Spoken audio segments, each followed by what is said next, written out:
Olá, Sérgio Vale aqui conosco. Tudo bem, Sérgio? Que bom que deu para voltar nesta sexta-feira. Vamos falar um pouquinho sobre a percepção dos brasileiros a respeito da situação econômica aqui no país. A gente vê que a preocupação com a inflação, Sérgio, não sei se você conseguiu dar uma olhada nos dados, tenho certeza, na verdade, que sim.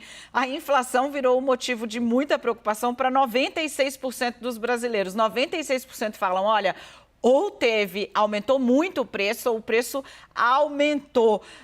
Praticamente ninguém, só tem 2% que dizem que os preços estão iguais, esses eu não sei onde andam, do que vivem, como se alimentam. Sexta-feira aqui na CNN o Sérgio Vale vai te explicar.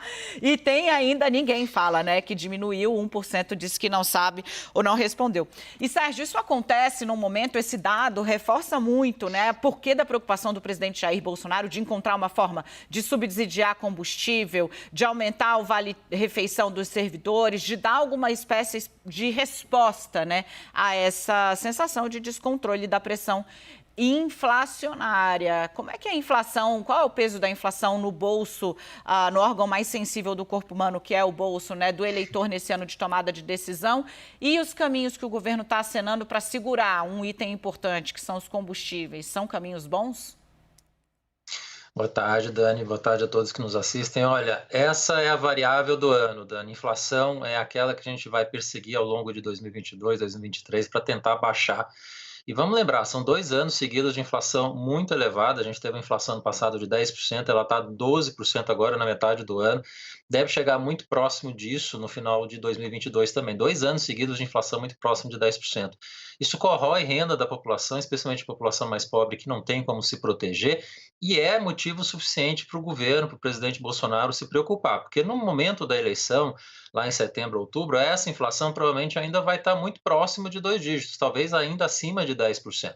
E por conta disso, a população vai ter uma percepção bastante negativa em relação a isso, junta-se à taxa de desemprego, que também está elevada, está caindo agora, mas por conta desse cenário econômico mais adverso no segundo semestre, tende a voltar a acelerar de novo. Então, tem um cenário complicado de inflação que o Banco Central está sozinho para lidar com ela, porque, por outro lado, a gente gostaria de ver a política fiscal ajudando a combater a inflação, mas não está conseguindo fazer isso, pelo contrário. O que a gente vê é estímulo fiscal, estímulo de gasto ao longo desse ano, que vai contra o espírito de tentar ajudar a inflação. Então, com o Banco Central sozinho, com uma inflação nesse patamar, não tem jeito. Taxa de juros tem que subir com intensidade, aí quem paga a conta também é a população, especialmente a população mais pobre.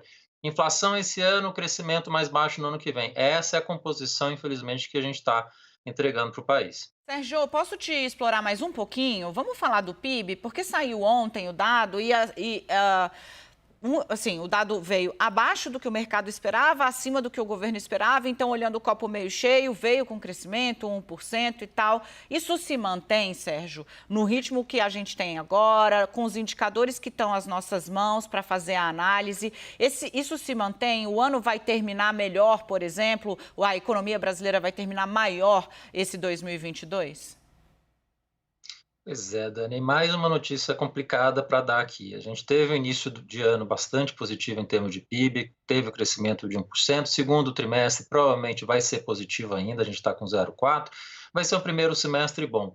O problema é o segundo semestre. Segundo semestre a gente vai ter impacto da nossa taxa de juros mais elevada aqui, cenário internacional conturbado, guerra da Ucrânia, inflação elevada tirando renda. Então é muito provável que a gente tenha um PIB talvez caindo já no quarto trimestre, que vai ser um trimestre também complicado por conta da eleição no final desse ano. Então, assim, começou bem, mas não termina tão bem, né? Na média, a gente está falando de um crescimento esse ano que deve ficar em torno de 1%.